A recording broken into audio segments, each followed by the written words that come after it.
Out of these troubled times, our fifth objective, a new world order, can emerge, a new era, freer from the threat of terror, stronger in the pursuit of justice, and more secure in the quest for peace.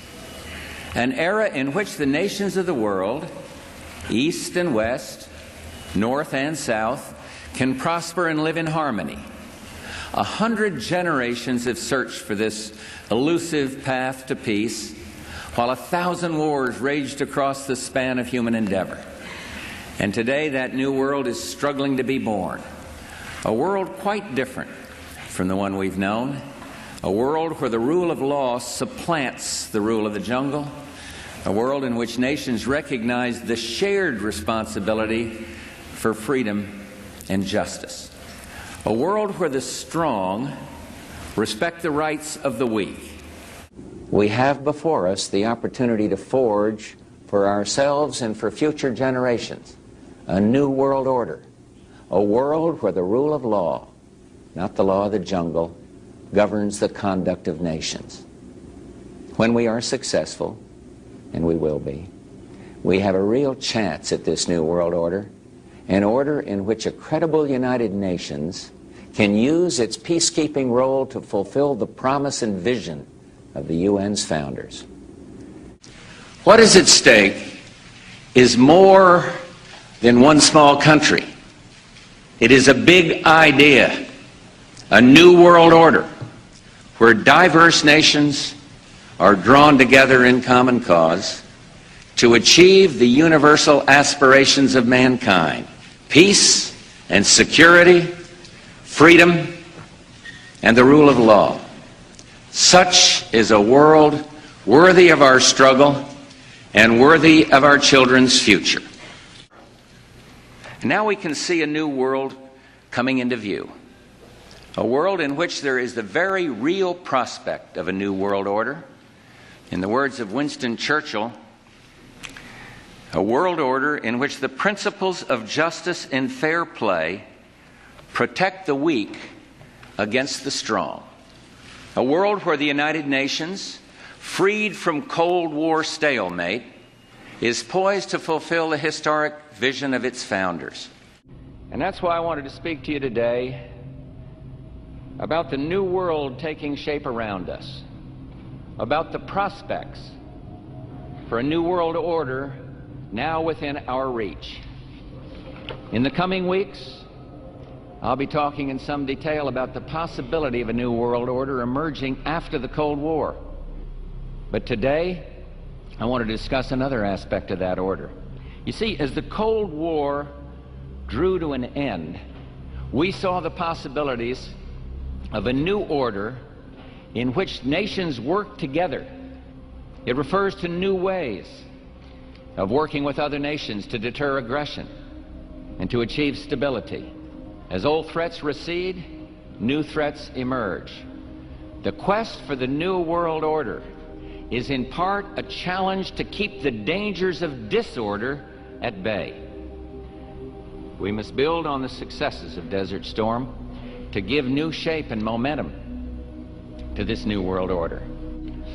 Only when this transformation is complete will we be able to take full measure of the opportunities presented by this new and evolving world order. The new world order really is a tool for addressing a new world of possibilities. This order gains its mission and shape not just from shared interests, but from shared ideals. The President George Bush has talked time and time again about a new world order, and this is the best chance to begin to establish the new world order, and that's why the stakes are so high. From 1945 and the end of the war through 1989 and the end of the Cold War, we had a worldview. Republican and Democratic presidents alike, from Harry Truman to George Bush, stood for freedom and stood for certain propositions that would make America strong and healthy and grow the middle class and shrink poverty and stand against communism. And after 1989, President Bush said, and it's a phrase that I often use myself, that we needed a new world order, and instead it looks like we got a lot of disorder. And we still, and after 9/11, we've been more sensitive. But it is the awareness itself that will drive the change. And one of the ways it will drive the change is through global governance and global agreements. Now, much has been said by the Secretary of State and others about a new world order, about a defining moment in history. I have no doubt about the potential of this moment to be defining in terms of history, but that definition can be negative as well as positive. And how negative or positive it will be will depend on what kind of new world order we really create. Can it truly be said that the United States of America, trading off better treatment to China for an abstention on a vote, cozying up to Syria with its record of support for terrorism, or making promises to other countries in exchange for a hold your coat, you go ahead and take the risks and casualties endorsement, can it truly be said that these create a new world order? Can it really be said that we're building a new world order when it's almost exclusively the United States who will be fighting in the desert? Not alone, but almost. Displaying pride and impatience and implementing what essentially amounts to a Pax Americana. Is that a new world order? Can it really be said that this is a true new world order when it lacks a true United Nations collective security effort with the full measure of international cooperation and burden sharing which that should carry? With the end of the Cold War, Henry Kissinger pointed out in his superb book on diplomacy, he said, "None of the most important countries which must build a new world order have had any experience with the multi-state system that is emerging. Never before has a new world order had to be assembled from so many different perceptions or on so global a scale. Nor has any previous order had to combine the attributes of the historic balance of power system with global democratic opinion and the exploding technology of the contemporary period." That was written in 1994, and it may be even more relevant today. As I've told you before, because I love it so much, they also created the Great Seal of the United States. And that Great Seal of the United States has on it, Novus Order Seclorum, a new order for the centuries, for the ages, forever. There is a chance for the President of the United States to use this disaster to carry out what his father, a phrase his father used, I think, only once, and hasn't been used since, and that is a new world order. During the conflict with Saddam Hussein, which he handled so superbly in a short-term sense, but he kept talking about a new world order. And then President Bush, at the end of that war, promised he would give 4 graduation addresses, 4 commencement addresses, describing that new world order and what America's role was going to be in it. It turned out he gave one of those addresses and canceled the other 3 and talked about something else. That's what, because they weren't. And this present window of opportunity, during which a truly peaceful and interdependent world order might be built, will not be here for too long. You believe deeply in your system, and we believe just as deeply in our system. It is not our common beliefs that have brought us together here, but our common interests and our common hopes.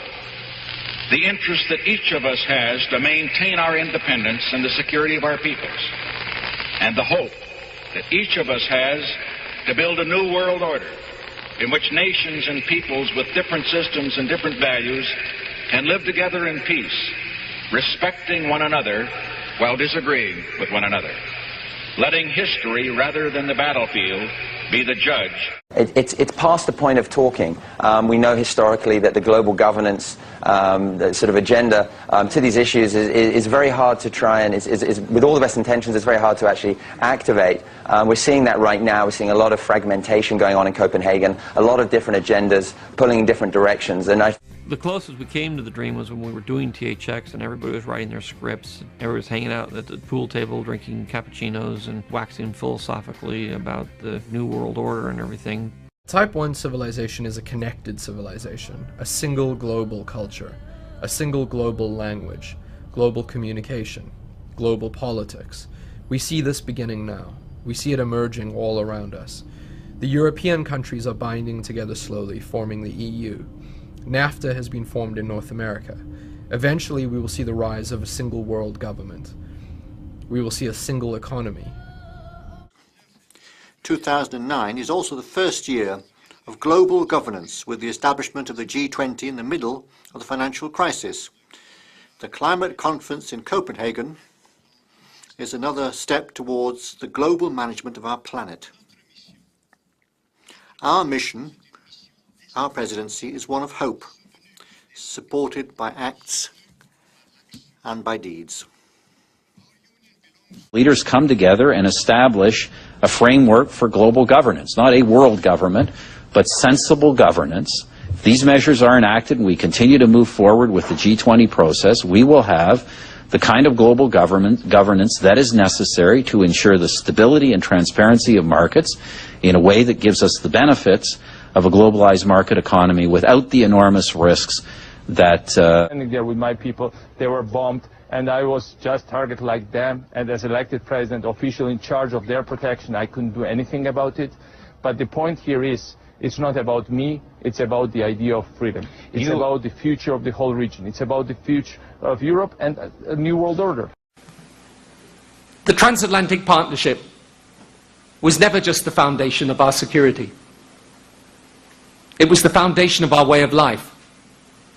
It was forged an experience of the most bitter and anguished kind. Out of it came a new Europe, a new world order, a new consensus as to how life should and could be lived. The pieces are in flux. Soon they will settle again. Before they do, let us reorder this world around us. I think a new world order is emerging, and with it the foundations of a new and progressive era of international cooperation. We have resolved that from today we will together manage the process of globalization to secure responsibility from all and fairness to all. And we've agreed that in doing so, we will build a more sustainable and more open and a fairer global society.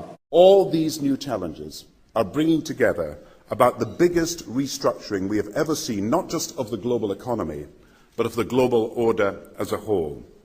And 200 years ago, a famous British Foreign Secretary said that the new world had been called into existence to redress the balance of the old. In 1990, another old world ended, dominated by the Cold War, and people talked then, in 1990, of a new world order. What they actually meant then was a new political order. And what was not foreseen then, but is obvious now from everything that we see and do, what we experience in every day of our life, is the sheer scale and speed and scope of globalization.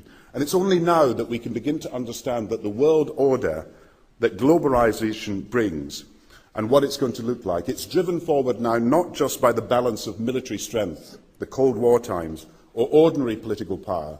It's being driven forward by a seismic shift in economic power that we see around us. But what does the new world order mean for countries like ours who are looking to succeed?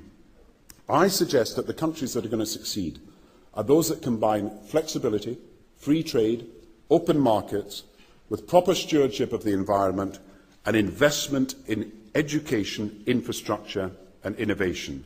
And the question for us is how we meet and master all these challenges to ensure that Britain enhances its competitiveness in the process and realises what I believe is our destiny of success in this new world order. So, in conclusion, ladies and gentlemen, a new world is emerging. It is a new world order with significantly different and radically new challenges for the future. But today, with Asia already outproducing Europe, India and China are clearly becoming part of our new order.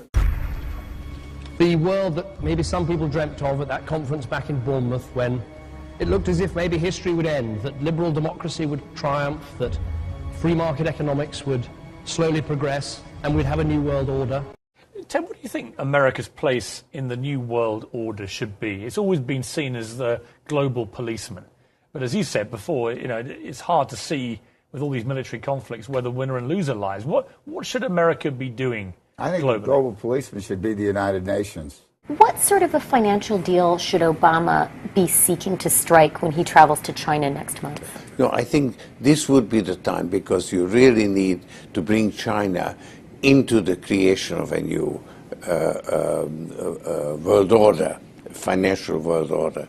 What do you think the most important thing is for Barack Obama? Obviously, you're here to talk about the anniversary for U.S.-China diplomatic relations, but if you had to say this is going to be the country or the conflict or the place that will define the Obama administration, what would it be? The president-elect is coming into office at a moment when there are upheavals in many parts of the world simultaneously. You have India, Pakistan, you have the jihadist movement. So he can't really say there is one problem that is the most important one. But he can give a new impetus to American foreign policy, partly because the reception of him is so extraordinary around the world. I think his task will be to develop an overall strategy for America in this period when really a new world order can be created. It's a great opportunity. It isn't just a crisis. There's a need for a new world order, but it has different characteristics in different parts of the world. The affirmative task we have now is to actually create a new world order, because the global order is changing again. And the institutions and the rules that worked so well in the post-World War II era for decades, they need to be strengthened.